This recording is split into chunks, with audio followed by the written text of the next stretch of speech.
Good morning, Mr. Chair. Dan Saraki, council member for the city of Oldsmar. Jeff Dow, Commissioner, City of Denny. Josh Schulman, St. Petersburg. Thank you. And we also have our CEO, Brad Miller. Go after the button. Thank you. Very good. Good morning, everybody. I'm Brad Miller. I'm the CEO of PSTA. Okay. Thank you, Brad. And due to the continuing pandemic, we've reintroduced the ability to provide public comment either in person by coming here to the lobby at PSTA or by telephone number, calling the number on the screen, which if it's not there, it's 1-415-655-0002. Julie will show it.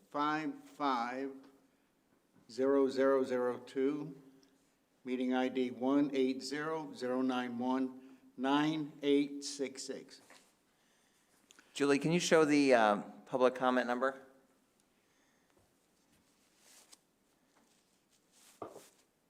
One moment, I just had a technical difficulty. I apologize. Be right with you. Thank you. Okay. We can continue on Yeah. until we get that number. And additionally, I understand we have representatives from a vendor that proposed on a recent You're unmuted. RFP that PSTA issued at their request to procurement director, highly motivated Mr. Al Burns. He has invited them this morning to make a public comments, and Mr. Burns will introduce them. Al, before you do that, let me see if there are any other public comments. Clarissa, are there any members of the public here in the lobby? There are no public comments from the lobby. Is there anyone else besides Vector Media representatives on the telephone who wishes to speak? If so, please state your name and address. For the record, you will have 3 minutes.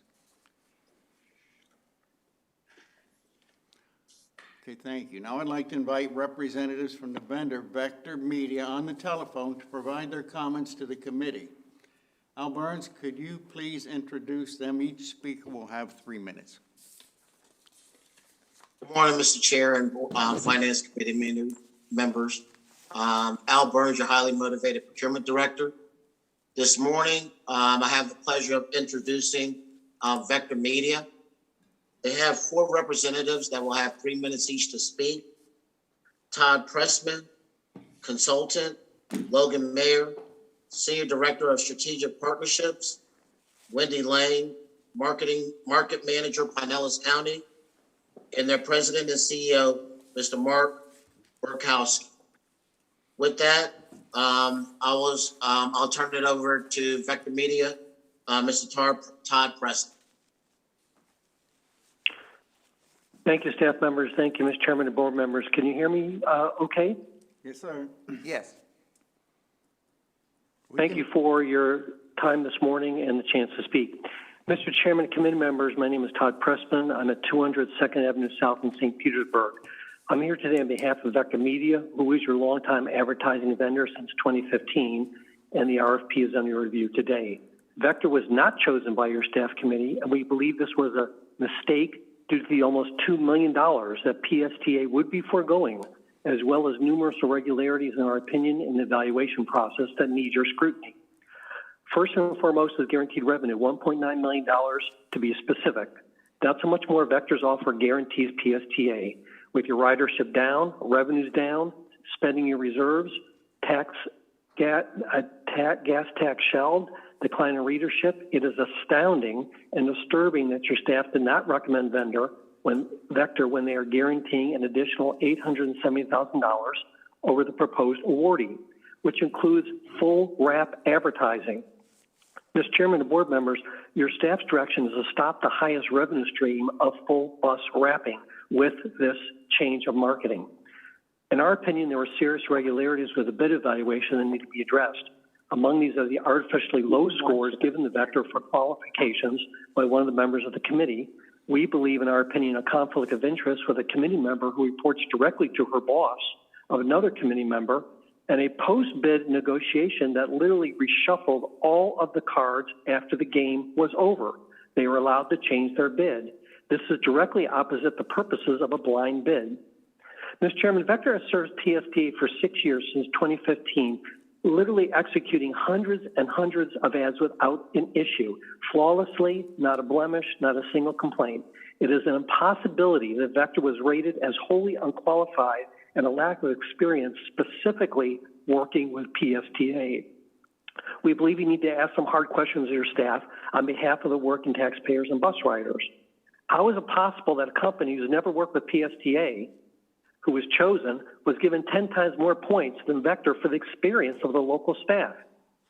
How is it possible that a company would receive 20 times the amount of points that Vector did for general qualifications despite Vector's stellar track record in the market? We are asking you to not support and deny the staff committee recommendation, state concerns and issues that are being raised, and move this forward to the PSTA Board of Directors. We appreciate your time, attention, and these critical issues, and as well, the major change of marketing of your revenue stream that is being proposed. Thank you.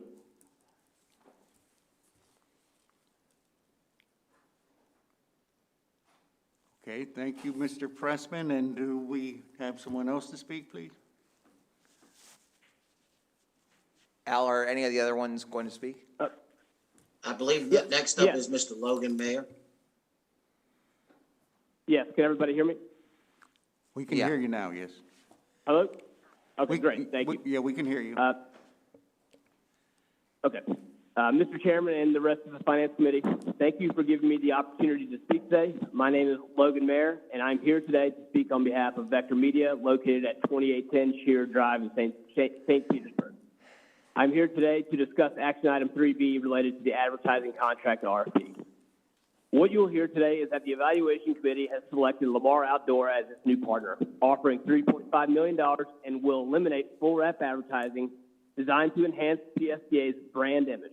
They will say it's a huge win because the previous agreement generated $3.35 million and included full rep advertising, and as an added bonus, PSTA gets to save $25,000 on printing. What you will not hear is that they are seeking to reject an offer of $5.4 million in guaranteed revenues by Vector for the full rep advertising program, an offer that is $1.9 million more than the offer in front of you and $870,000 more than what was proposed by that same company for full rep, a company with zero experience in Pinellas County that was somehow scored as more qualified and experienced operator by a score of 297 to 16 by one particular member of the Evaluation Committee.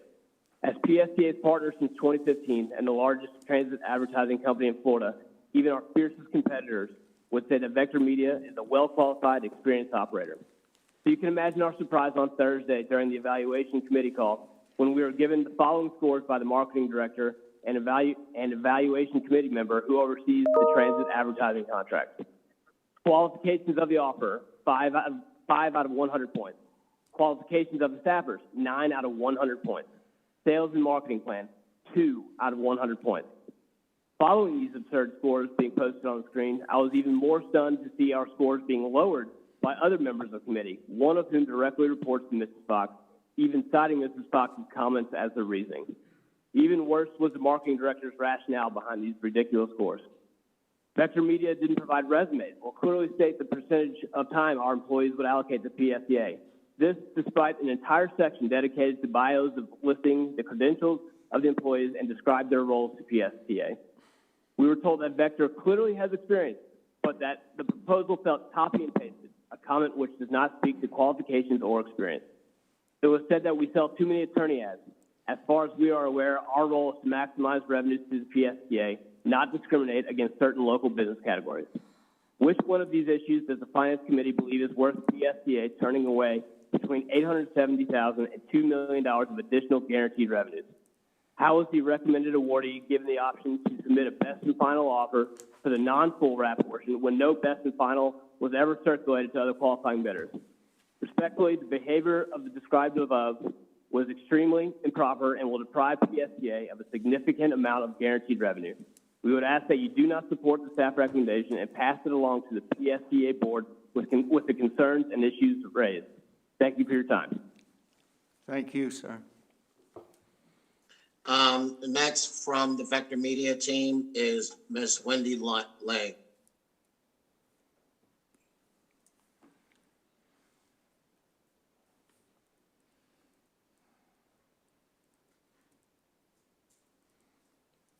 Wendy, are you present?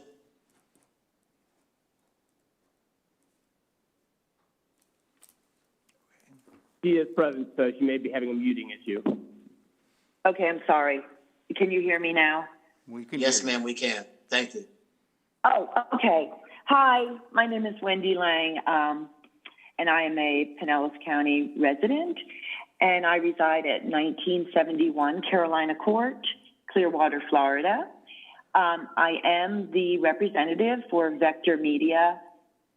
I am the market manager, and I sell the ads on PSTA buses. And I just wanted to give you a little bit of history. When I first arrived in this position, there was probably about 2 ads on the buses. And so that was, as you can imagine, a huge, a huge nut to crack. And after the 5 years, I am proud to let you know that I have increased the revenue and that we were now over about 1 million in annual sales. That also comes from building relationships with clients and becoming very active in the community. And I feel like I have done a tremendous job on behalf of PSTA.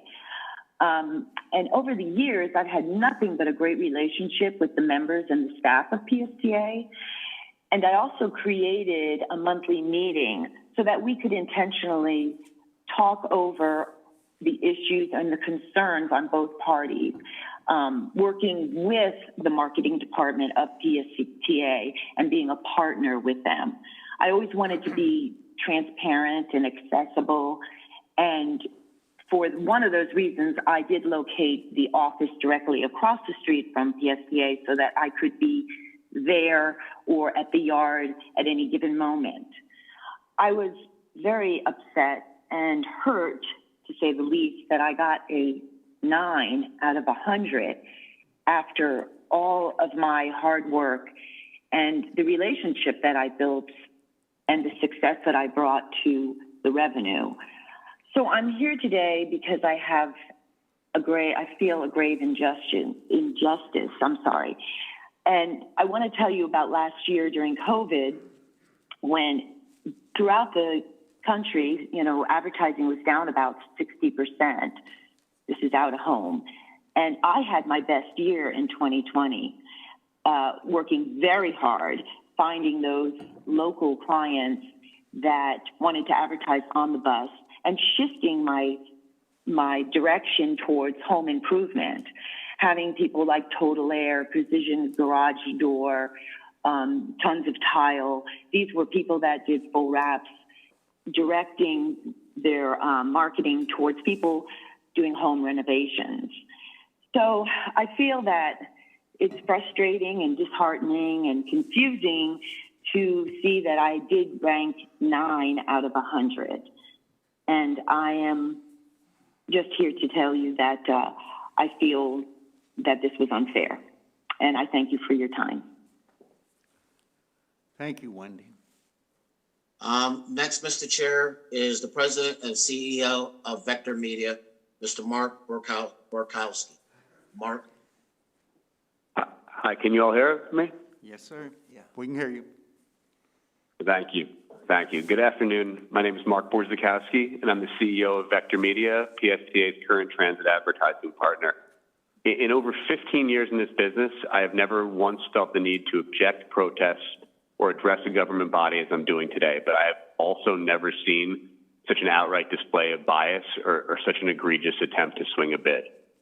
We have served the PSTA for 6 years, and during that time, we've dutifully executed our responsibilities, exceeded financial expectations, and in that time, there's never been any communication of any dissatisfaction with our performance, experience, or qualifications, and in fact, to the contrary, our performance has received nothing but praise. So given that history, obviously we were all shocked when Vector was not selected, despite having offered this PSTA significantly more than the other bidders. And we were even more shocked to learn that one of the reasons we weren't selected is that we were scored so low by one evaluator as to indicate a complete and total lack of qualification and experience, which was an obvious attempt to skew our numbers and swing the award.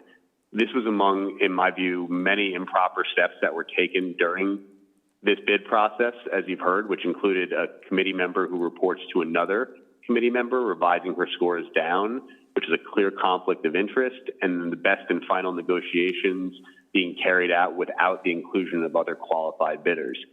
Now, in seeking to sidestep these irregularities, it appears the committee is trying to move forward with a bid that excludes full reps, thus foregoing almost $2 million of excess revenue guaranteed by Vector. And to support that, you will see a presentation that is extremely misleading and provides a false comparison showing Vector's historical revenues against the proposed awardee's proposed revenues, whereas the appropriate comparison is the proposed $5.4 million that Vector has proposed versus the $3.5 million that the marketing director seeks to accept. Ultimately, we believe the truth will come to light about what happened in this bid and the glaring irregularities, and we would urge you to deny the staff recommendation and to move this forward to the PSTA Board of Directors. Thank you for your time. Thank you, Mark.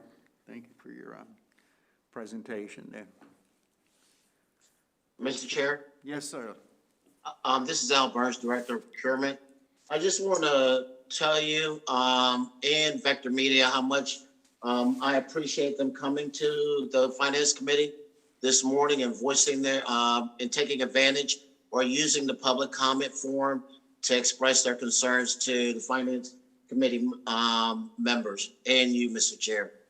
What I would like to offer Vector Media is a meeting with me at the conclusion of this committee meeting, so we could both come, so they can understand, gain a better understanding of PSTA's position. After Whitney and Debbie's presentation, I will go through the procurement considerations, and at that time, I would like to address or give you staff's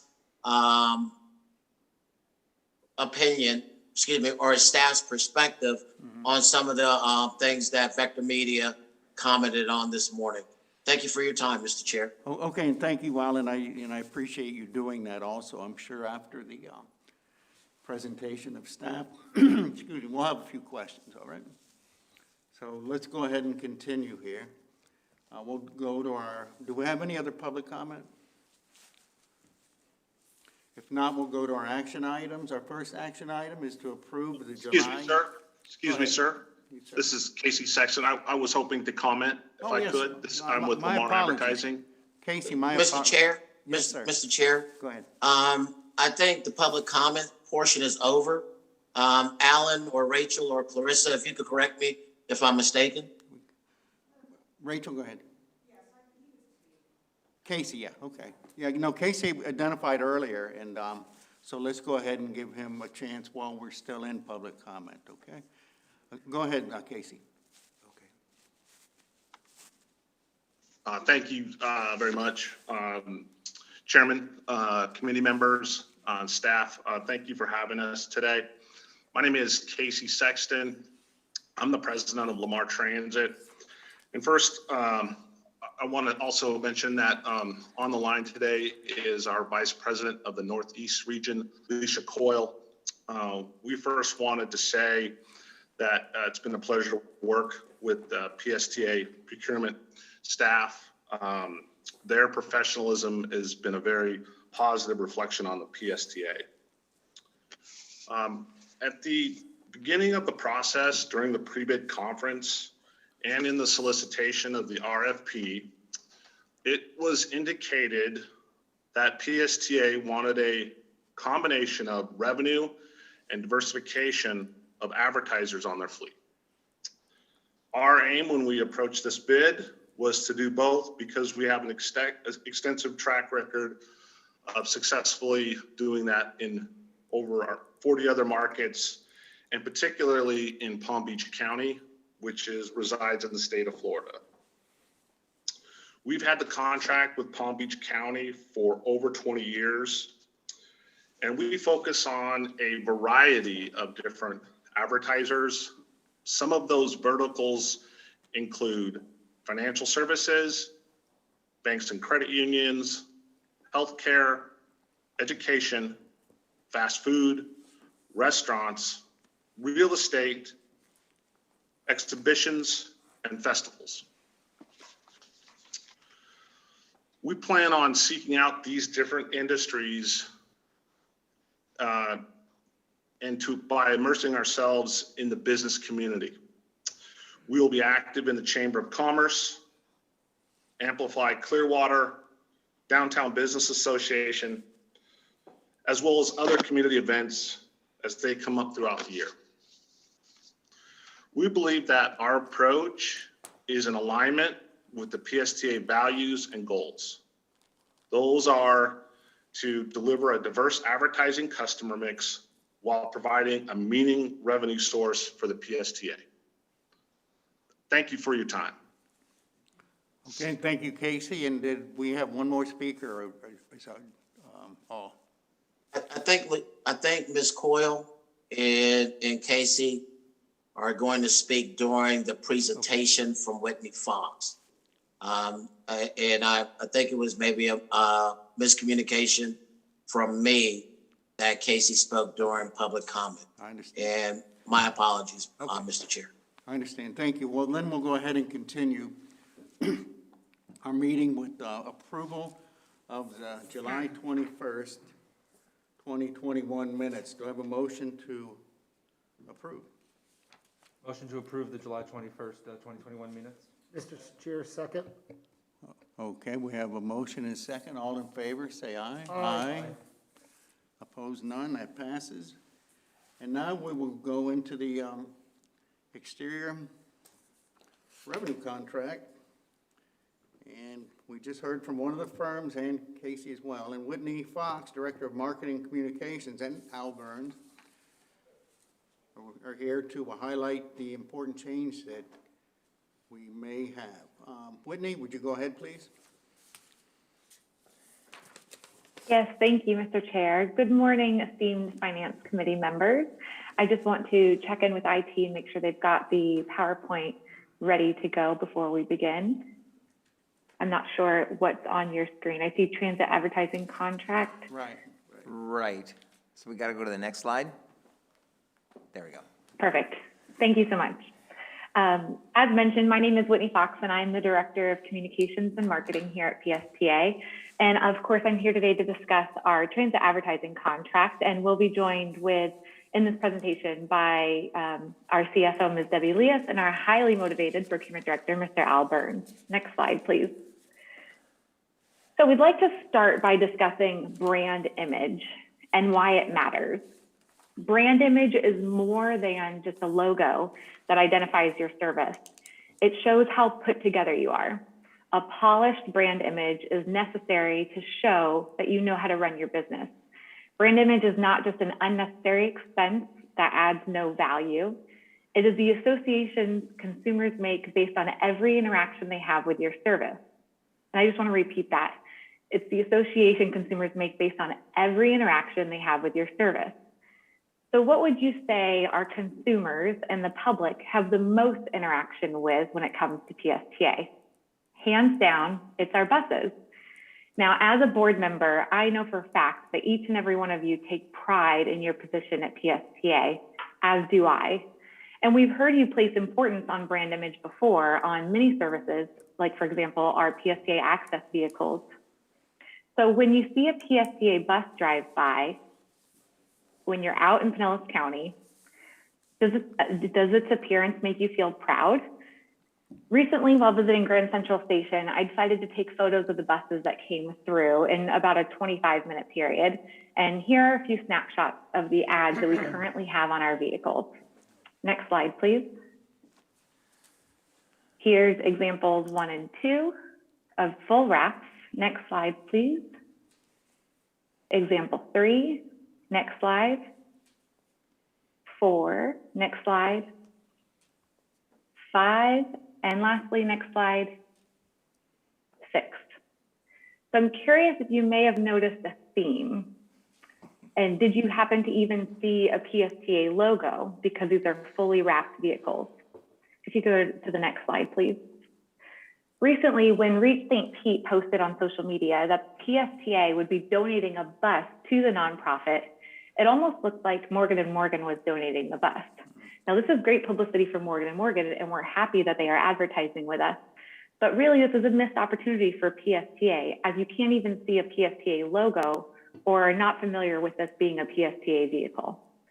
Now, for these many reasons, when preparing our transit advertising RFP, we made it abundantly clear in the evaluation criteria and in our pre-proposal conference that diversification of our ads and a strategy to recruit local and small businesses was extremely important to PSTA for this contract. Additionally, we made the decision after reviewing the financial impacts to not allow any more full wraps that eliminate the PSTA brand on our vehicles. So here are some examples of what would still be permitted. Next slide, please. We are recommending a change to our advertising approach here at PSTA by not allowing full bus wrap advertisements and sticking to smaller ads to allow our PSTA brand to be seen and maintained. So our recommended vendor is Lamar Advertising, as they provided a very strong proposal that was very specific to PSTA's needs. It was strong financially, which I will let Debbie speak to, as well as a specific strategy to be immersed in the local community. We are impressed with their efforts to join our local chambers of commerce and be proactive in recruiting a diverse range of advertisers. Also worth mentioning is their intention to use several DBEs with this contract.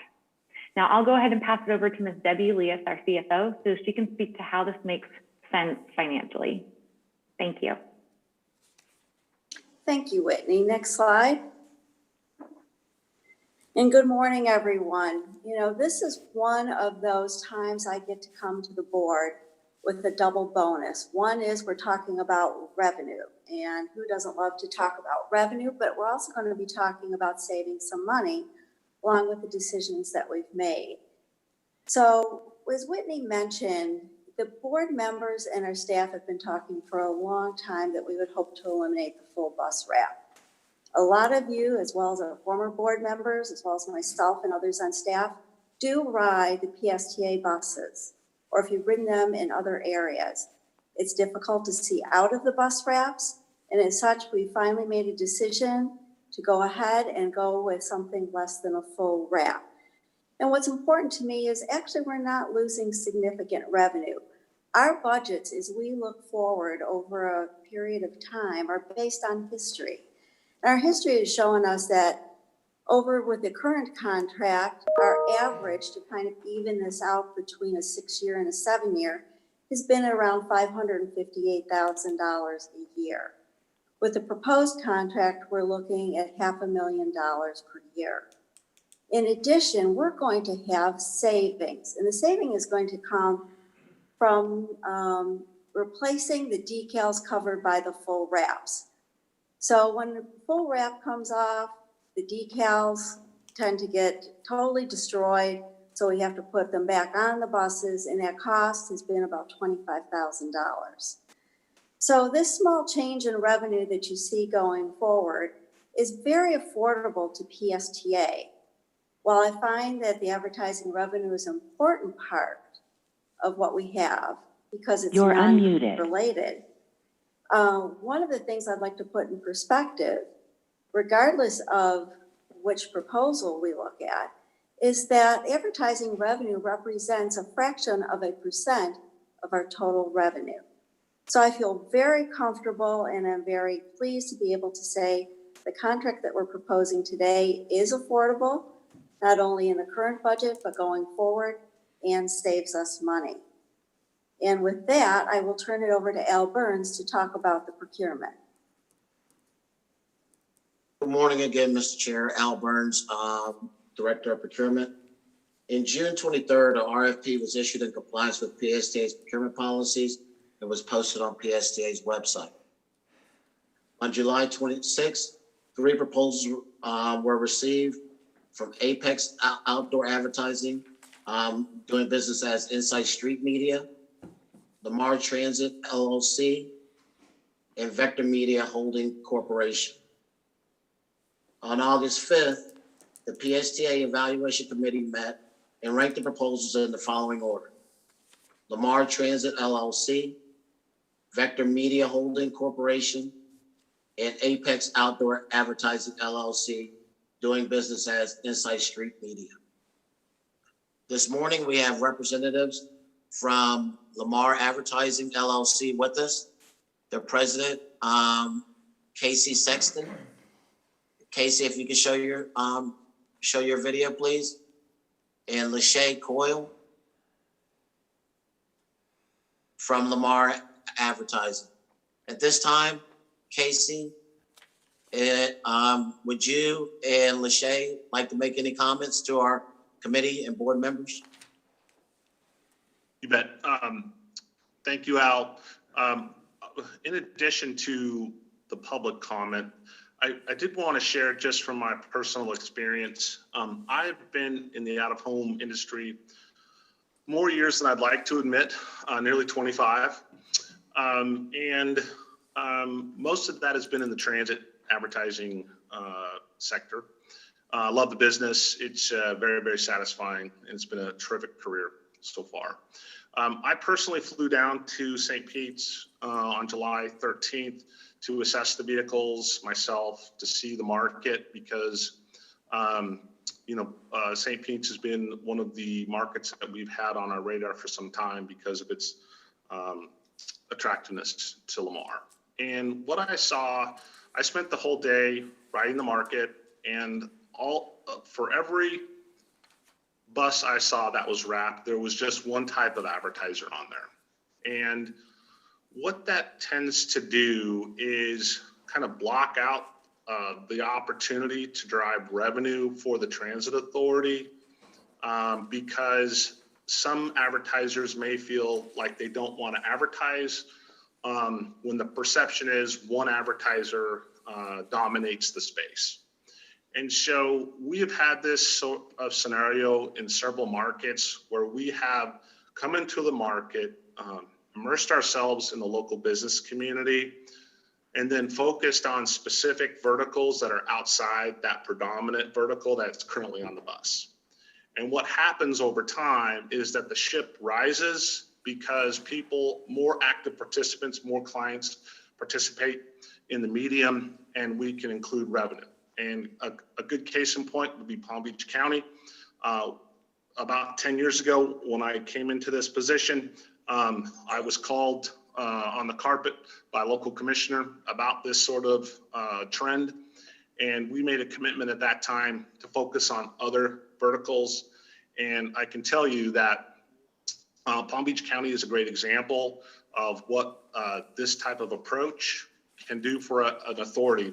Because at the end of the day, right now, Palm Beach County has about 100 or so vehicles we have, and we almost generate as much revenue, or nearly as much revenue as PSTA does with 168. So I've seen it work in action, that you can get more with less, but it's intentional, and it's really about client diversification, excuse me. I appreciate you allowing me to speak again. Thank you. Thank you. Shay, do you have any comments? Hi, Alicia Coyle here with Lamar. I've been with Lamar for almost 10 years. One of the things, I was the market manager here in Louisville, Kentucky, and that was a very important part of TARC's goal, was to diversify the client. They were basically all PI attorneys and pawn shops when I started in Lamar. Won the contract here in Louisville, and I took specific direction from the Transit Authority and worked very, very hard to diversify the client base. In my first year here, I almost doubled the revenue by going after different categories and different verticals with roofing companies, banks, credit unions, the Louisville Convention and Visitors Bureau, the Broadway series here in Louisville, who've never advertised on the buses. So we know how to do this, and it's something we're looking forward to working with PSTA on to be able to help with that goal. Thank you. Thank you. Julie, can you put the action item up again, please? Mr. Chair, at this time, I would like to. Thank you, Julie. At this time, I just want to reemphasize what I said earlier. I'm greatly appreciative of Vector Media coming this morning and giving their opinion via public comment. Like Vector Media, I too am shocked. I have been a director of procurement for over 17 years.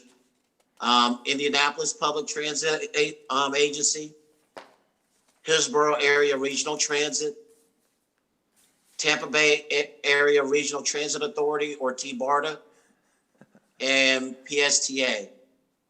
And throughout my career as a director, I have never had a protest on file. Mr. Brad Miller and staff, we take the integrity of the procurement process very serious and very literal. I did identify an anomaly with one of the evaluation committee members, and I had their scores removed. Once again, I did notice an anomaly in one of the evaluation committee members, Ms. Whitney Fox, and I had her scores removed. I then had an analysis done on prior to the evaluation committee meeting and after the evaluation committee meeting, and with the selection of option B, Lamar Transit Advertising LLC still ranked highest. The next thing I would like to address is the improper protocol that was said as far as requesting a BAFA. I would like for Vector Media to refer to the solicitation, Exhibit B, and as usual, staff is following the process to the letter. It is not uncommon that staff enters into negotiations with the highest ranked firm prior to coming before committee. We do that to make sure that all terms and conditions are addressed, any pricing concerns are addressed, and that is what we did in this case. I take it strong exception, and staff takes strong exception to Ms. Wendy Lang's touting of her accomplishments in year 2020. She touted that Vector Media had their best sales ever, and she had a stellar year. What she failed to mention was that Vector Media also sent PSTA a letter saying they would not pay us. Once again, Vector Media sent a letter to PSTA saying they would not pay us. And Brad Miller and my boss, Debbie Leas, told me, Al, take care of that. It took us 6 months, Mr. Chair, and I believe we brought that action item to you in the beginning of this year, and to the board in order for PSTA to get paid. So while they had a stellar year, it took PSTA over 6 months of negotiating in order to get paid. Mr. Chair, we have looked at this, and I have looked at this, and I am still highly motivated as your procurement director. And at this time, Whitney, Debbie, or I would be more than happy to answer any questions that you or other committee members might have. Thank you. Thank you, Al. Do we have questions from this committee or any questions, discussion? Mr. Shulman? Thank you, Mr. Chair. Thank you, Al, Whitney, Debbie, and our the folks that bid on the contract as well. I do have several questions, but I wanted to start off with a statement. Whitney, I appreciate your conversation and comments about brand image. That is something that I have been, whether it was with Care Ride in the past, been struggling with as how we identify ourselves to the public that doesn't ride the bus. and how they perceive PSTA and what they understand PSTA to be. And your comments about brand image speak directly to that. And I have long felt that the full bus wrap took away from part of that brand image. It changed how people saw us. And I think if you surveyed people in general, they would feel the same. I do have a question, Al. In the past, we have received the scoring worksheets. And sorry, all of a sudden I get to talk and I get a frog in my throat. So, and I know there's been some presentations from procurement that have scoring sheets. Those kind of fell off about a year or so ago, if memory serves. Are those scoring sheets available to us? Yes, sir, they are available to you, and I can give those to Rachel, where she can forward it to you. I also have the ability to show you the scores on the screen if you'd like. I do know that both for this procurement and the ones in the future, it's helpful from my standpoint to at least see those scoring sheets. It helps drive any potential questions or areas of interest by seeing what staff is focusing on. Just getting the overall recommendation is a little more blind from my standpoint. The other question I had, so the no full wrap, the partial wrap, or not using a full wrap, that was in the RFP, correct? Yes, sir, that was in Exhibit H. Yes, sir, which is the scope of work. So what was Vector's response? I mean, do they have the ability to not do a full wrap, or do they only do the full wrap? That's a very good question, Commissioner Schulman. All of the offers were told to submit on both full wrap and non-full wrap. And Vector Media and all of them submitted for full and non-full wrap of both options A and options B. Okay. And was their non-full wrap proposal financially competitive with the others? In their non-full wrap proposal, and Mr. Burns can clarify what Vector's just was lower in the non-full wrap option B option than Lamar's. Lamar did provide the most money. Okay, so in the if we agree that the brand image and not going the full wrap route is more beneficial for PSTA as an agency as it relates to how the community sees us, and balancing that with revenue, the Lamar proposal was more financially beneficial to PSTA. Yes, sir. Yeah. Thank you. I appreciate you mentioning the delay in getting paid by Vector. Was there a reason cited for that delay? COVID. Yes, sir. The reason that they cited was due to COVID. At the time, Mr. Mayor's predecessor, he said it was a reaction that they sent all the transit agencies. And we had to remind them that they were continuing to get revenue and that Pinellas County was still a thriving market. That's why or at least that's what I was told at the time, sir. That's the reason we had successful negotiations. Okay. I will say I have a really big, good faith issue with moving forward with a vendor that opts not to pay when the revenue is still coming in. We all had to deal with COVID. COVID wasn't something that affected just transit or just revenue from advertising. So that is a big red flag as far as we talk about having business partners. And the final point I wanted to make it's not a question. Well, first off, I do want to thank Vector for the business they did bring and the revenues they did they performed under their contract.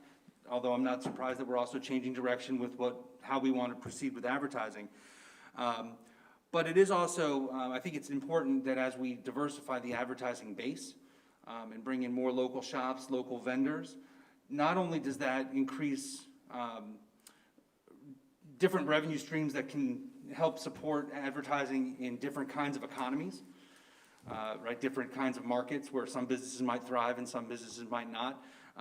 But it also increases awareness amongst those employers and employees. So the people that actually be using PSTA are become more familiar with us as a business and a product. And so I think there's an added value to that. And so with that, I will yield back to the chair. Thank you. Okay, thank you, Josh. Thank you for making very good points, too. Other members, any comments, questions?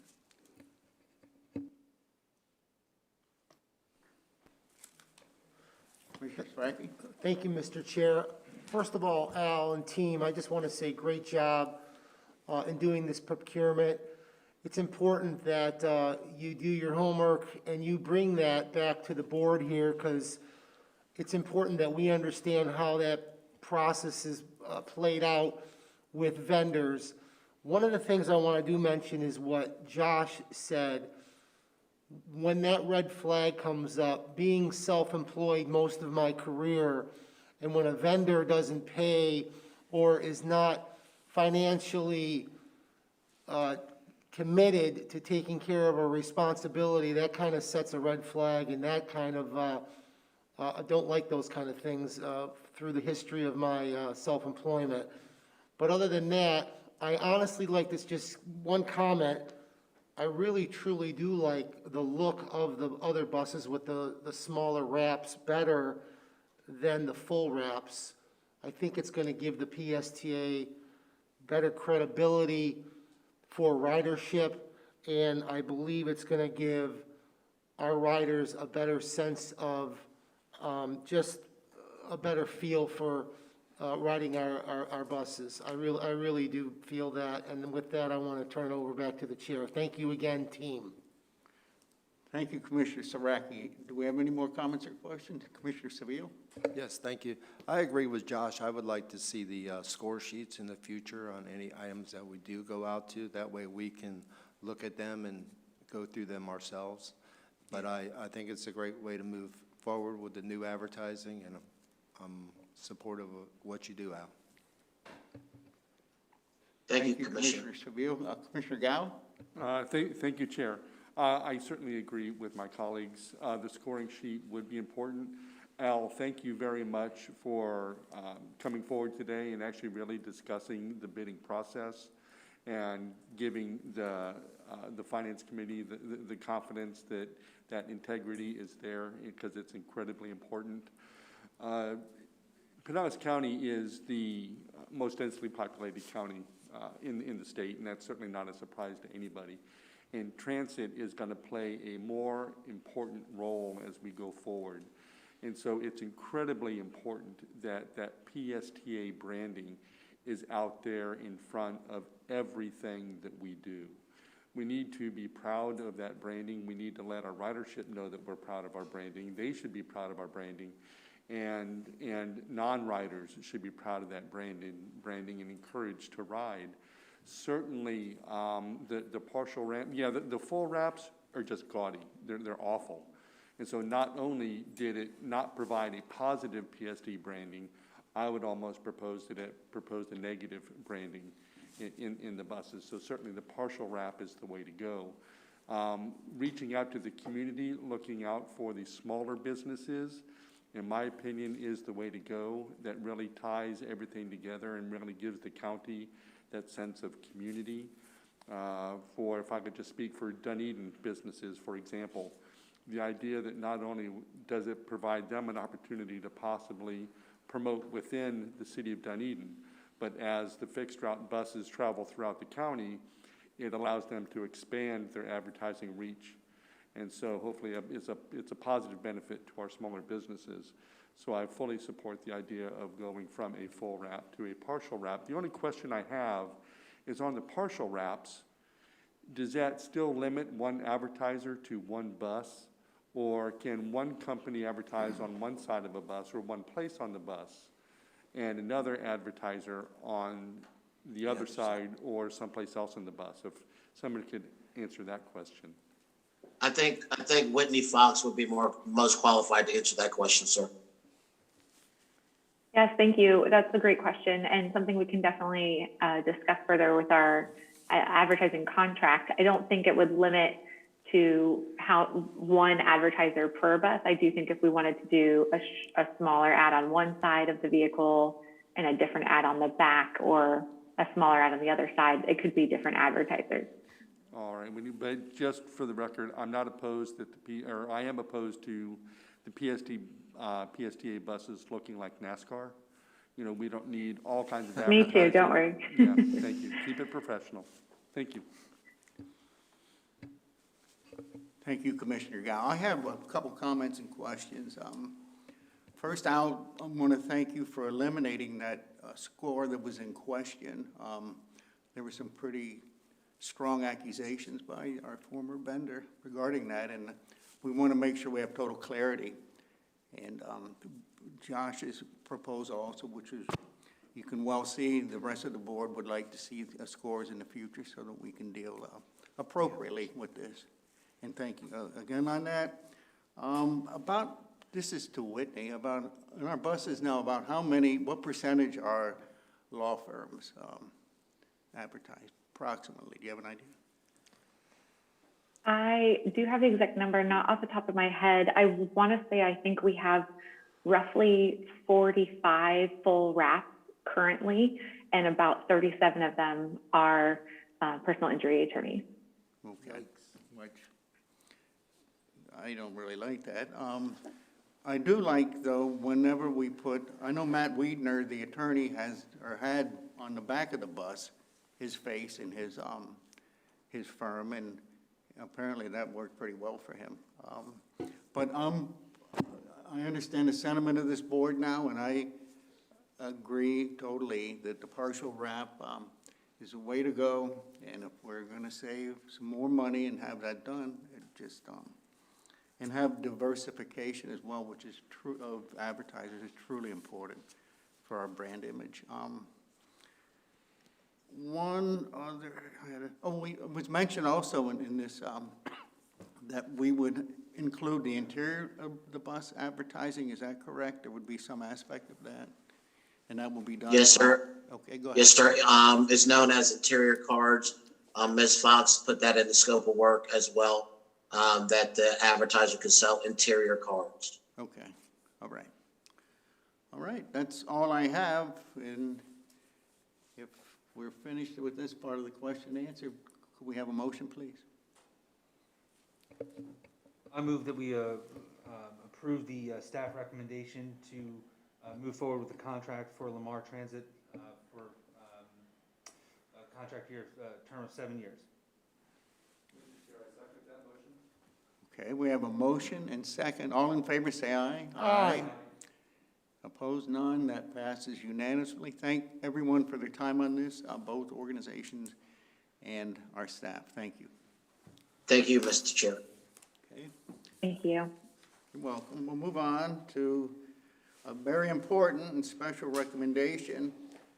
It'll demonstrate our commitment to great employees out there every day. We have PSTA COO James Bradford to walk us through this new 3-year deal with our largest union, SEIE. Well, James, good to morning. see you. Thank you, sir. Thank you very much. You all can hear me okay? Kinda. Okay.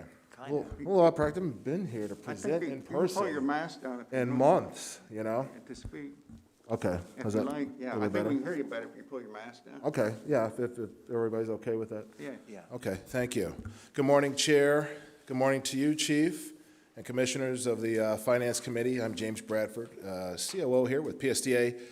Pleased to be before you to present this particular topic.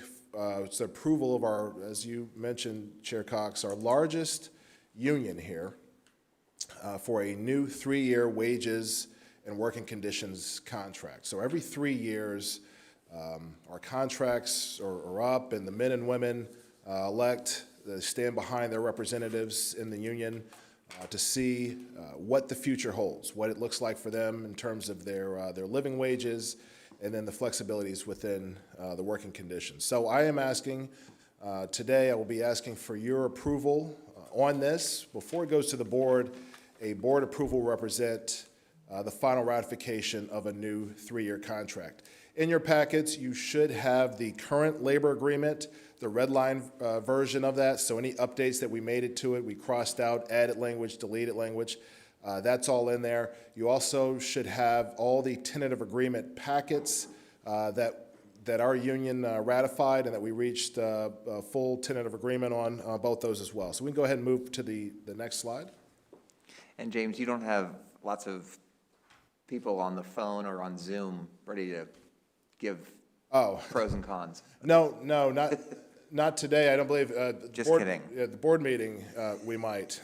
Give you a little bit of a background here. So again, this is the approval for a 3-year contract with our frontline employees. Our frontline employees include all of our bus operators, our customer service representatives, and then our maintenance personnel, our maintenance technicians, so on and so forth.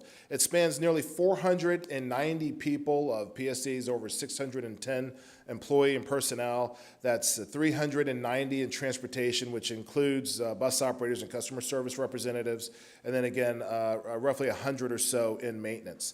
We reached full tentative agreement on Wednesday, June 30th, and simply what that means is when both sides send their negotiating teams, so for SEIU union, they'll send their union reps, and then for PSTA, they send their representatives to the table. We strike through all the different proposals, we agree, we disagree, and then we finally say, okay, we think we have a deal here. So that's what that tentative agreement means. The next step for the union is they have to go before their bargaining members and take a vote. They have to say, listen, we believe we got you a great deal here. We believe we got you some good things in terms of working conditions in the contract. And we also believe we've gotten you a great deal in terms of what your wage increases will look like over the next few years. And then they vote on that. And they took a vote on Tuesday, August 3rd, of 216 in favor to 78, or about roughly 74%. And again, as I mentioned, the board approval will represent the final step in ratifying this, and then it will go into effect October 1st, 2021. Next slide, please. Now, with those new wage increases, we do believe, we know they are within our FY22 budget and in the next few years, and I'll be talking more about that. A couple of slides to show you here. So again, when they go to ratify, they essentially have their union board sit out in the main high foot traffic area of the Operators Lounge, and then all the members that they can get will come by and vote. So this is a picture of that. They have the vote box out there. They have the slips of paper. You can go to the next slide. I think it has some more pictures. The reps will sit out there, and the employees will come by. You have maintenance represented. You have some bus operators in that picture. They'll do their vote, and they'll put in the box. And by the end of the day, they'll take a full count of that. Next slide, please. So our focus during bargaining, always for PSTA, is to be fiscally responsible.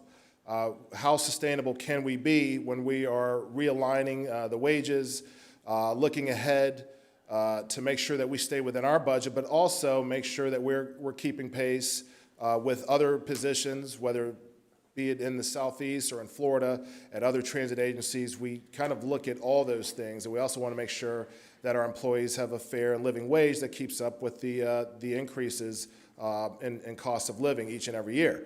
Of course, for the union, they come in and, of course, they don't have nearly as much information that we have, but they do know that, listen, we need to make more money. We believe we're worth it for these reasons.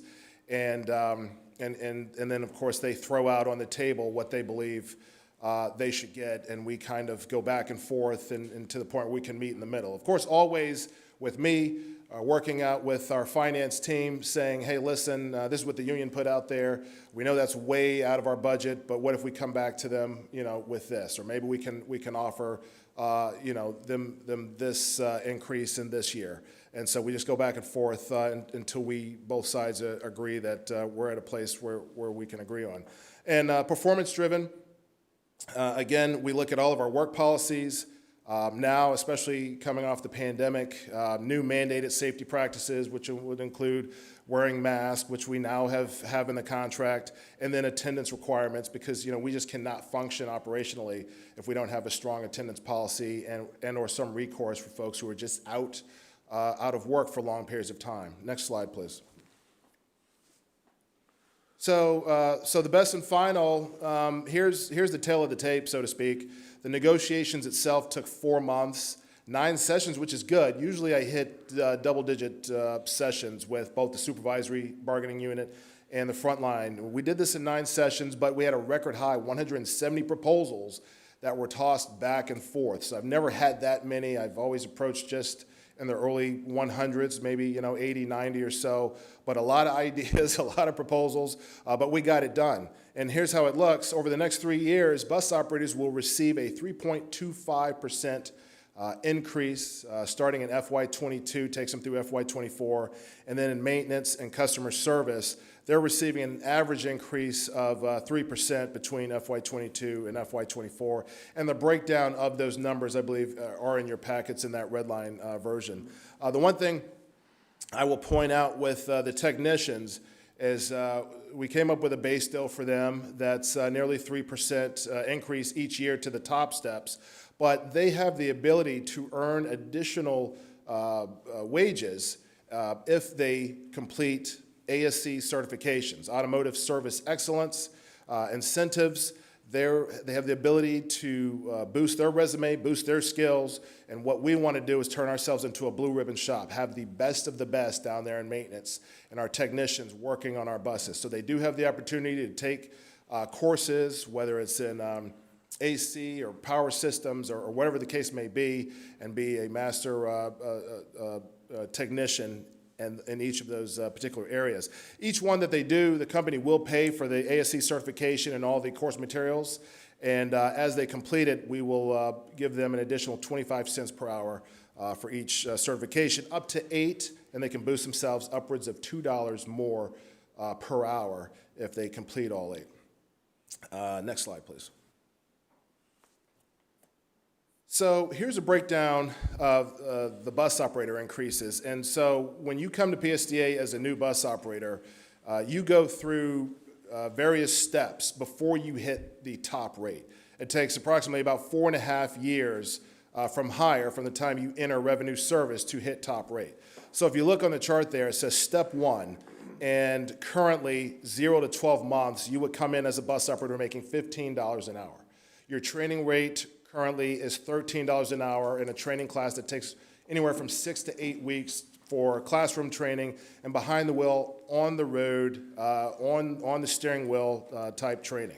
After that, after you get out of training, you start at $15 an hour. 12 months after that, you go to $15.50. 12 months after that, $16.25, until you top out after 55 months at the current top rate of $25.03 as a bus operator.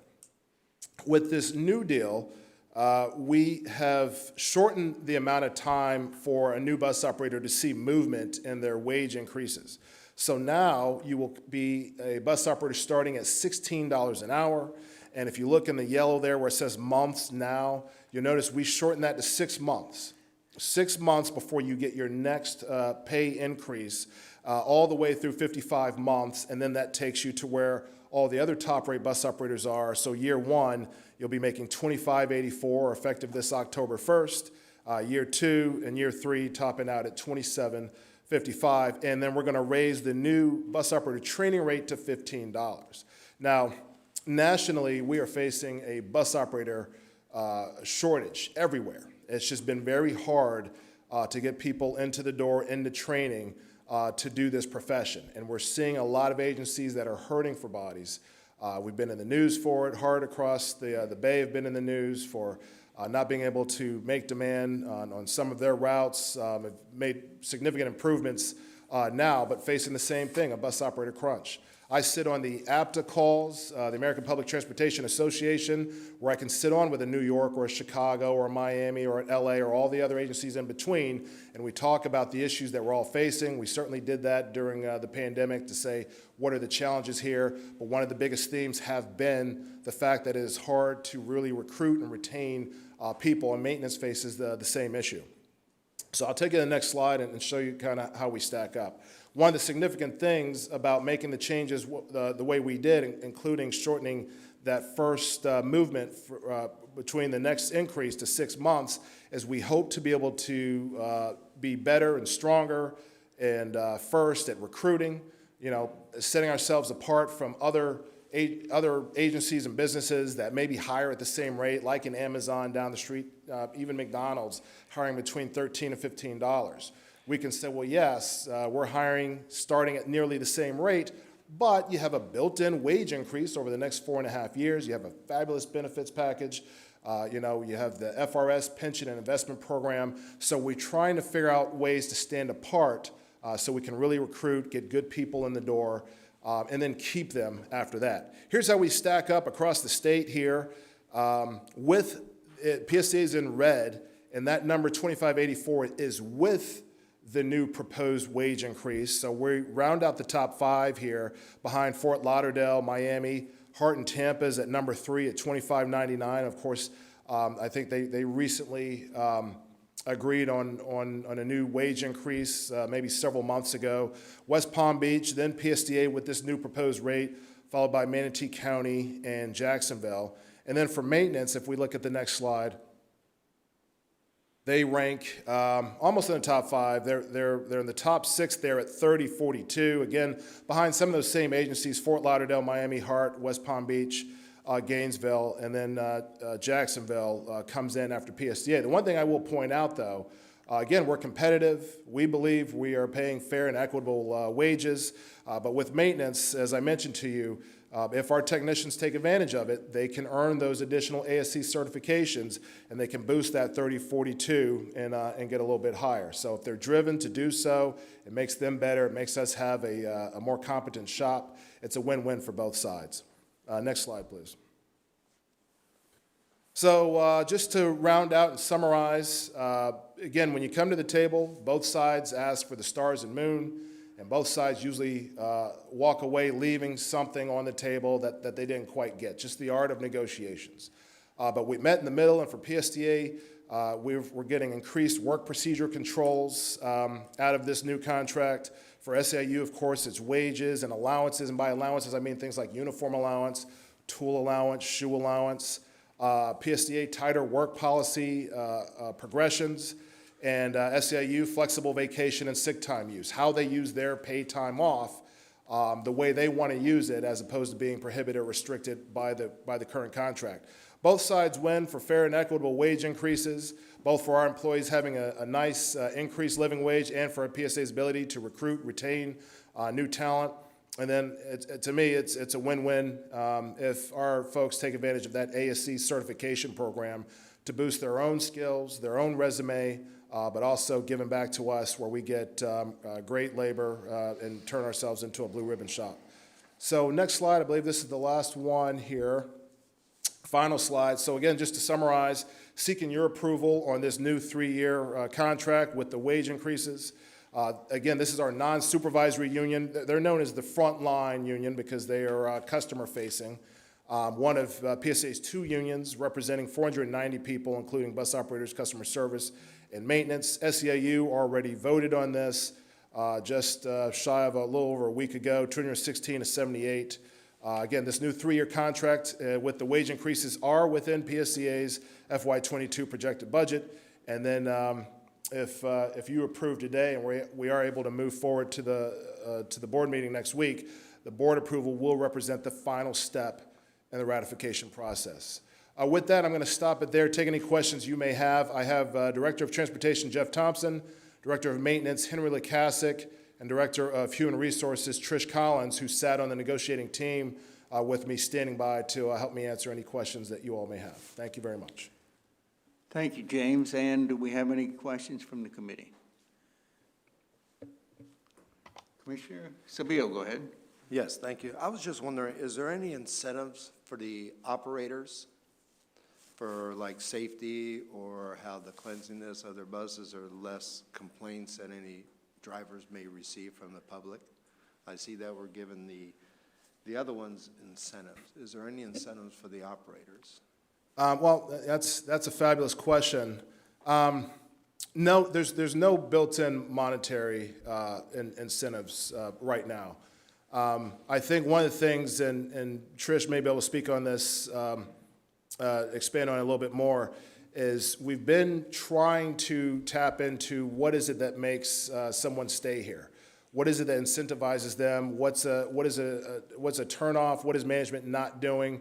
So we have been trying to work with employee and employee focus groups, our employee engagement surveys to find out what more can we do and what more do you want? What does that look like to you in terms of sticking around and making a career out of PSTA?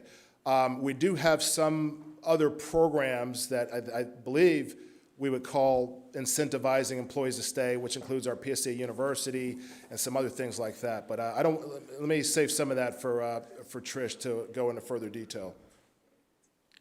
Good morning, thank you. I'm Trish Collins, Director of Human Resources. James is absolutely correct. We offer a tremendous opportunity for bus operators to enhance their skills, learn leadership skills, train with our supervisory group, and eventually, have an opportunity to apply for supervisory positions. So a lot of the incentive to bus operators is for career growth. James mentioned this in his presentation, by changing the schedule of pay increases, now our new bus operators also receive their first pay increase after 6 months instead of waiting for a full year. So we believe that's a great incentive for folks who are brand new to us. On the other end of that, we also do have monetary longevity pay for bus operators, and in fact, all of the union members, once they begin reaching 20 years of service, they get an annual monetary payment in gratitude for the longevity of their service. So those are a few ways that we incentivize longevity, good performance. We have safety awards. We recognize drivers of the quarter, drivers of the year. So we really try to recognize those folks who are going above and beyond and provide opportunities for growth and reward for them. Thank you, Trish. Thank you, Trish. Okay, who was next, you or Danny? I think Dan's mic's just hot. He doesn't. You got a hot mic? There we go. Okay, Commissioner Schulman? Thank you, Mr. Chair. First off, James, I think it's a testament to your department and PSTA that we have 170 proposals, that we have engaged employees that want to improve the process and make lives better and share those ideas. I think it's also great that we got it done in 9 sessions. That shows that we're all working together on trying to come to a consensus. And I don't know if in this world, 74% of people agree on anything. So that is an amazing testament to this being beneficial for both parties. Really, my only question comes around health insurance, and just wanting to know, in those proposals or in the negotiations, were there any comments, concerns, questions regarding how the health insurance is set up, how the HSA, those sorts of the different plans, and how our operators felt? Yeah, no, that's a great question. Yes, that does come up. It actually didn't come up as much during this negotiations because Debbie, Trish, Liz O'Hara, our finance and HR team, worked with our insurance broker, Garing, to keep the rate increase down. So usually people pay attention to it more when you have to increase the amount of money that's coming out of their check each or every 2 weeks. And we've really done a good job the last few years keeping those costs down. I think from our union standpoint, they just want to have fair and equitable increases. So I think the union definitely brought up, hey, listen, is there a different way that you can increase insurance contributions by folks that don't make that much money? If they're making $15 or $16 or $17, is there a way you can kind of cap that where you have folks making a lot more money and salaried folks and some of us at the top? Is there a way that there can kind of be this proportional increase? So we do have in our contract an MOU that caps the amount of money that will come out of the pocket for folks making under a certain amount of money. And we kept that in, that was in our last contract.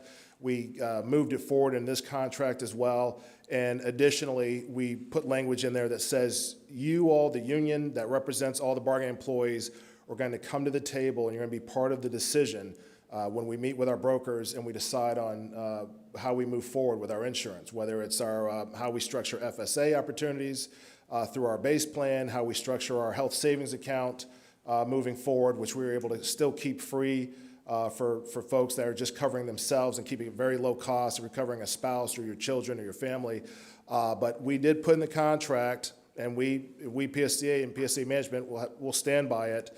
We're going to meet with the union reps. I think we have a meeting already scheduled now, Trish, ever so often, every month, every other month, to talk about insurance, what people's concerns are, and how we can kind of make it affordable for everybody long-term. Because it's not going down. And I think that's probably people's biggest worry about, okay, well, geez, what's it going to be 5 years from now? Right, well, my concern, and I've said it, I don't know how many times I've lost track, is making sure that those employees that are taking part in the HSA eligible plans are contributing to their savings accounts to cover their long-term health care needs. And so I just want to make sure that if, I didn't know if in the proposals from employees, if there was concern around the healthcare side. You can't make people necessarily care more than they already do.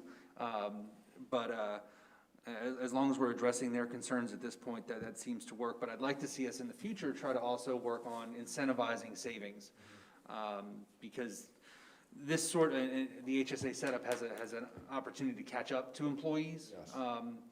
And, you know, when that one day occurs, it's a bad day, and we can avoid that by getting out in front of it. So yeah, and I just want to comment on that. You're absolutely right, and you don't want to have an insurance plan that disincentivizes people to really use it optimally.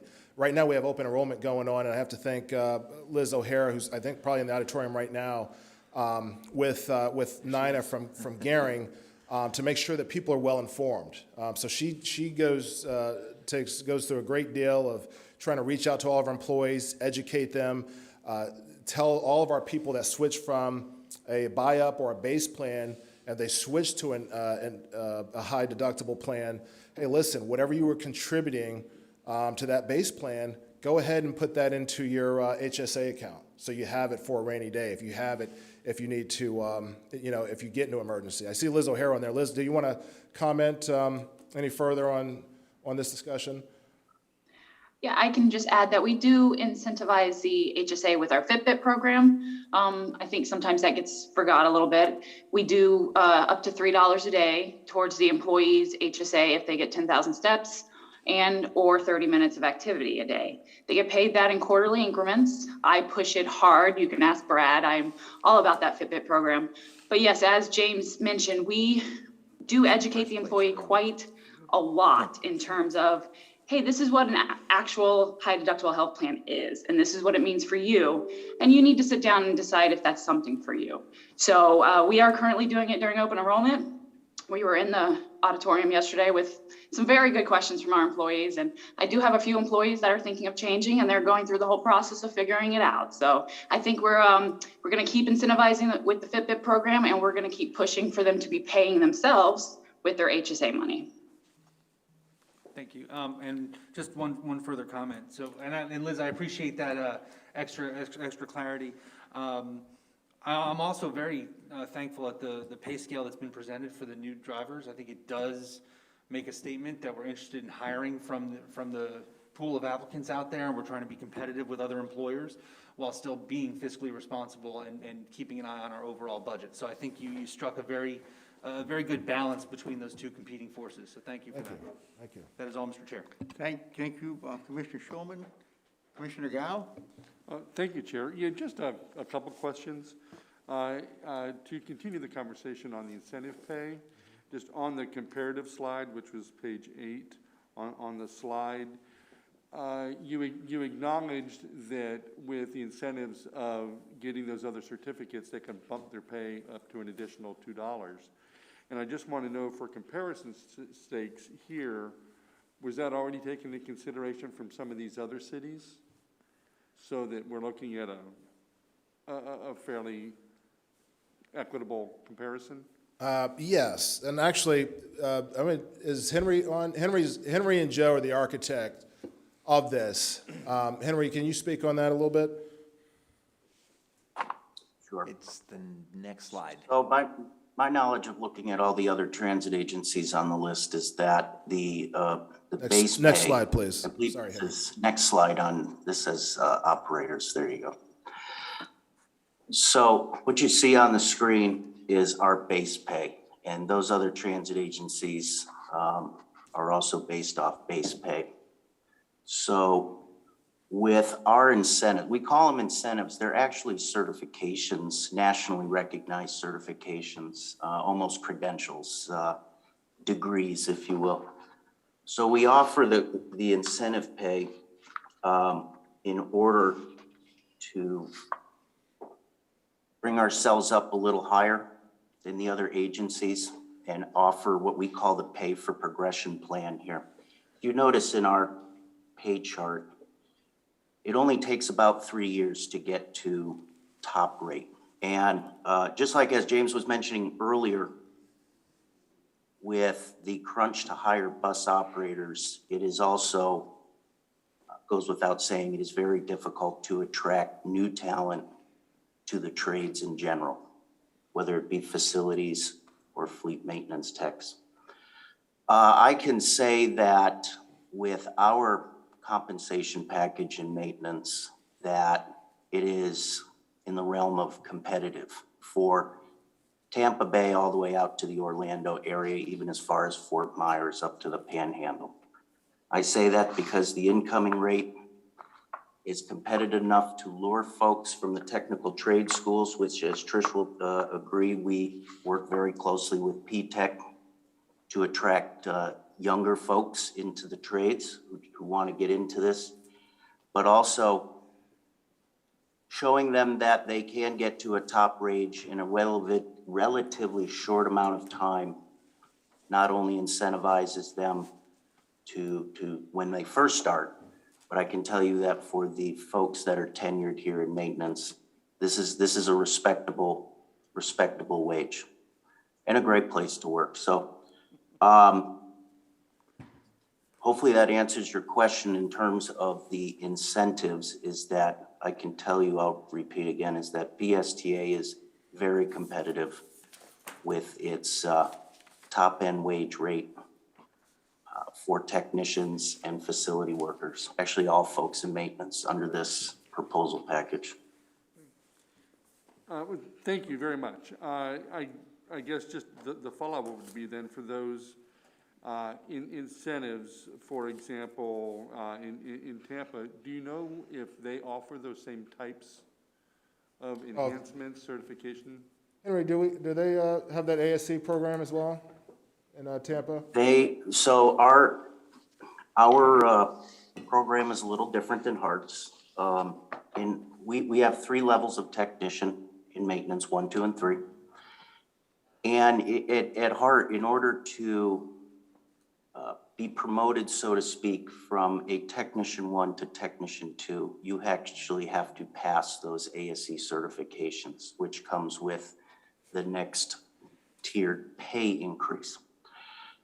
We have a similar program, but we believe we want to take that a little bit further, which is we open up the incentives to all levels of technician, 1, 2, and 3. So if you're an incoming technician, you can use your initial months here on the job training to start taking those tests and also take advantage of that incentive pay. We do have a path to the next tier of technician. We have an internal program. It takes approximately 2 years to graduate from Tech 1 to Tech 2. And once you attain all of the ASC certifications, you become ASC Master Transit Tech, and you are promoted to Technician 3. So ours offers a little bit more flexibility and motivations for people incoming. We strive and hope someday that our shop is what they call a blue ribbon shop, as Jay mentioned, which is if 80% of your shop is ASC certified, then you can achieve that designation from ASC. But right now we utilize it as an incentive. Okay, thank you. And my next and final question, I guess, I hope, is that the starting salary increased, and I know that that is a national topic, and everybody's kind of pushing in that direction. So I'm wondering, as we increase our starting pay, is there a way, how do you handle compression and those employees that have been here for a certain number of years, and wait a minute, all of a sudden the new people coming in are getting close to what I'm getting paid, and I've put in my 3, 4, 5 years, et cetera. Well, that's a great question. And for this contract, usually what happens, if we put back up that slide that had the comparison rates, usually what happens when we finish one of these contracts as the top continues to move further away from all the lower steps. So if I'm a step 2, step 3, making $17 or $18 an hour, I'm just still at my same rate, and I'm watching as the top rates are kind of moving up. This year, we actually, let's go one slide, 2 slides before that, please. Yeah, there you go. So this year, what we did was we raised that starting rate, but we also increased $1 to all the lower steps. So we made sure we kind of kept that, to your point, we kind of kept that distance between folks so that the new people coming in aren't, kind of gaining on the folks who had already been here 2 or 3 years. And quite frankly, it was just time to make these wages more of a livable wage. You have some folks that are working just as hard as the folks at the top, and they're just trying to bide their time the next 2-3 years till they reach that top money. So this is something that we don't do often. I don't think we've done it in the last 2 or 3 contracts, but we were pleased and the union agreed with us. Usually the union is just going after the top, most senior people and their pay. But this year, both sides said, you know what, let's take care of those lower steps. And I'm thankful to Debbie Leas and Mike Hansen and the finance team for working with us to figure out how we can do that and still stay within our budget. So we're pleased to offer this $1 extra an hour, which is almost a 6% hike for those lower steps to the $16.50 from $15.50 to $17.25, $18, and to $21. And I think that's what got a lot of the votes, and I think a lot of the junior operators were like, okay, well, great, they're actually taking care of us as well, and we were pleased to see that. All right, beautiful, thank you. And then my other comment to that would be, you don't need to sell me on the livable wage. I think it's high time, and so thank you for looking out for our employees, appreciate it. Thank you. I would like to say we're very proud of a couple of things. Again, I talked to a lot of other agencies across the nation, and sometimes these deals don't get done at all.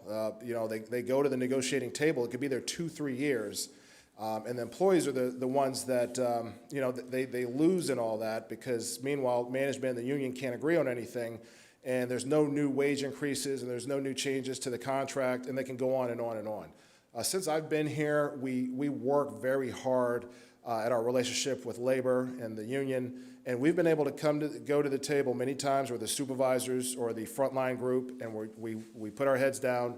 They vote. They've been voting favorably. I don't think we've had one voted down since we've been here, and we've been able to just push it forward. So we're very proud of that. And then I also remember standing before the board nearly almost 10 years ago where we said, hey, maybe one day we can get to the point where all the employees at PSTA are starting at least $15 or better, and I'm proud to say with this contract, we are starting at $15 or higher for all positions for the first time in PSTA history, and we're very proud of that. Okay, James, thank you so much for that presentation. Thank you. Trish, Liz, and Henry as well for adding on.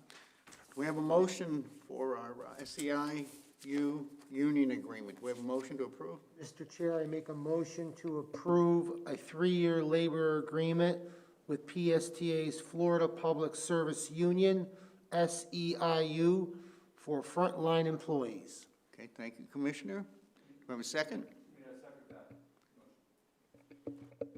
Okay, we have a motion and a second. All in favor, say aye. Aye. Okay, unanimous. Thank you so much, James. Thank you. Thank you all. Okay, let's go to item 3D. Our next item, approve a contract with PSTA employee benefits broker Trish, again, Director of HR, and Al Burns, again, will present the item. Trish, let's go. Good morning again. Thank you. The item that we're bringing before you this morning is a contract with a benefits broker.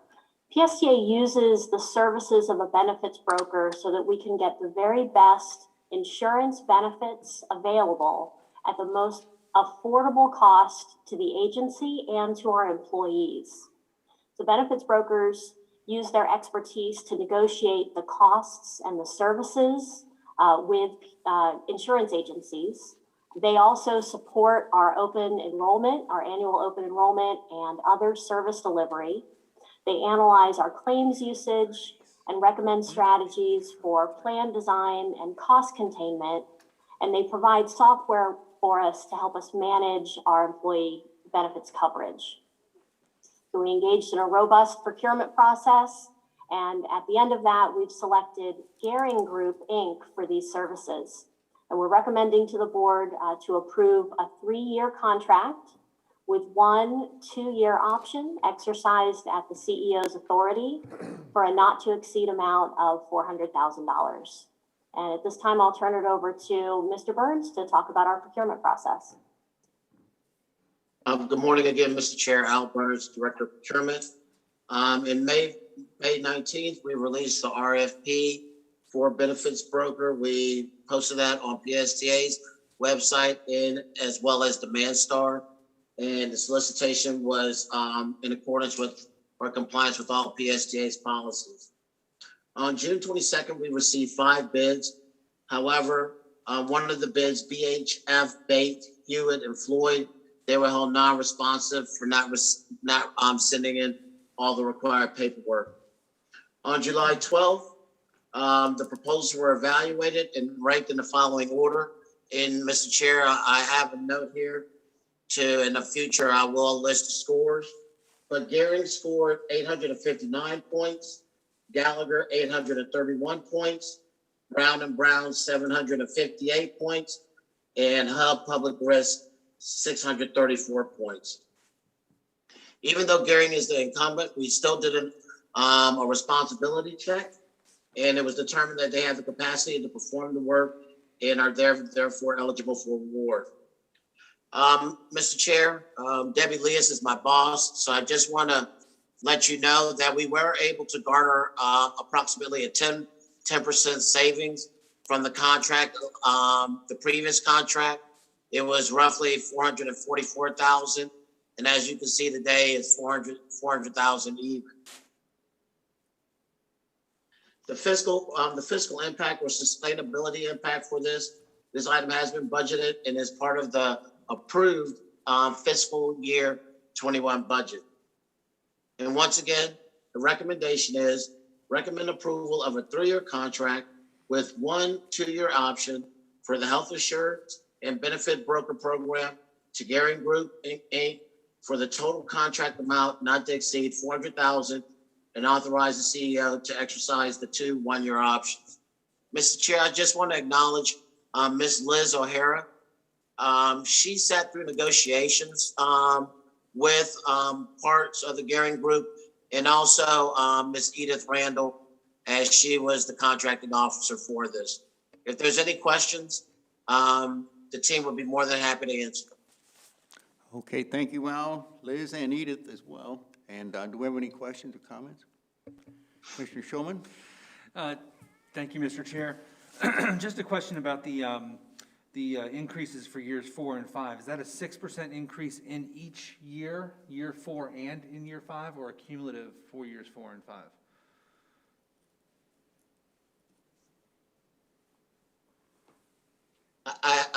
Give me 1 second, Commissioner Shulman. Sorry.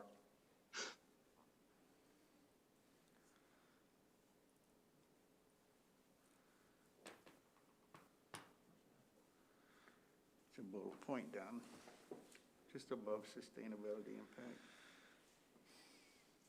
Page 1. Oh, yeah.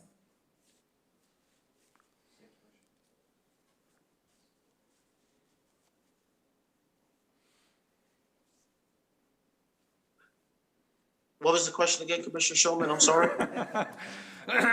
No bacon. The question was whether the 6% increase is in year 4 and another 6% increase in year 5, or is the 6% for years 4 and 5 cumulative? So I like believe the 3%. answer to the question is years 4 and 5 are cumulative, sir. Okay, so we're looking at, in fuzzy math, about a 3% increase per year in year 4, and then a 3% increase in year 5. I believe so, but let me double check and I'll give Rachel my confirmed answer. I'm sorry. And I did want to note, separately from that, Gehring has been very responsive to this board and PSTA. You know, my experience in the past has been with other providers, not necessarily any of those listed here as competitors, but I've been very impressed with Gehring as an organization and how they respond to things. One other question I did have, though, was you said that the savings was from $444,000 to $400,000. I wasn't sure, was the $444,000 off the original bid, or was that off of a projected increase from the prior contract? How did we get to that number? The 440, I believe the action item previous was for 442,000 for Gehring. That was the previous contract amount. Okay, so it's a reduction from the previous contract. Yes, sir. Fantastic, thank you. No further questions. Okay, any other questions? If not, do we have a motion to make? Someone make a motion, please? So I move that we approve the 3-year contract with 1 2-year option for health insurance and benefit broker program to Gehring for a contract amount not to exceed $400,000 and authorize the CEO to exercise the 1 2-year option, Mr. Chair. Thank you, Mr. Shulman. Okay, we have a second from Mr. Commissioner Seville. All in favor, say aye. Aye. And none opposed, unanimously. Thank you all. Liz, Edith, Henry's maintenance. But anyway, let's move on to the next. Yeah, Henry, you're on my mind. And final action item to recommend approval for an agreement with Fastenal for industrial supplies. Henry Lukasik and Al Burns will take us through it. Henry? Sir, so you're used to accustomed to me coming and asking to approve contracts for parts. The other part is actually what we call shop supplies, MROs. These are the nuts, the bolts, the little things that we need on a daily basis in the maintenance department. And also, if you have visited the maintenance department and seen our automated tool locker bins and automated supply dispensing cabinets, Fastenal provides all of those. We are happy that the state of Florida has gone out and recognized that Fastenal can be once again an approved supplier. That is how we have been with Fastenal for the past 5 or so years, and we're pleased that they have renewed a contract with Fastenal as an approved state vendor from July 1st to 2021, all the way to 2023. On average, as you can see, the maintenance department utilizes about $16,000 per month in these MRO supplies. Therefore, we're asking to recommend approval for a 23-month agreement with Fastenal, which is the duration of the new state contracted term, in the amount not to exceed $368,000. It is part of maintenance's approved budget. I will ask Mr. Burns if he has anything to add, but I don't think there's very much left. One thing that I would add, Henry, is that you did a great job summarizing that. Thank you. Mr. Chair, I make a motion to approve. Second. Oh, 1 second here. Hold on. Get her done. Yeah, hold on. Okay. Mr. Dow. I went too quick for me. You are too kind. So we have a motion from Commissioner Soraki, a second from Commissioner Gao. All in favor, say aye. Aye. And it passes unanimously. And I'll ask that, to save time here today, we're running into our next meeting, that we defer the reports, monthly, financial, and quarterly. If you all have any questions, you could direct those to those parties regarding that. So, that's okay? Perfect. They're in the package. Yeah, they're all in the packet, so everything is there for you. And that being said, we should adjourn this meeting. Ready to adjourn? We're adjourned. Thank you, Mr. Chair. Thank you. You're on board here, Josh. Change signs. For one action item of, I don't even know, yeah.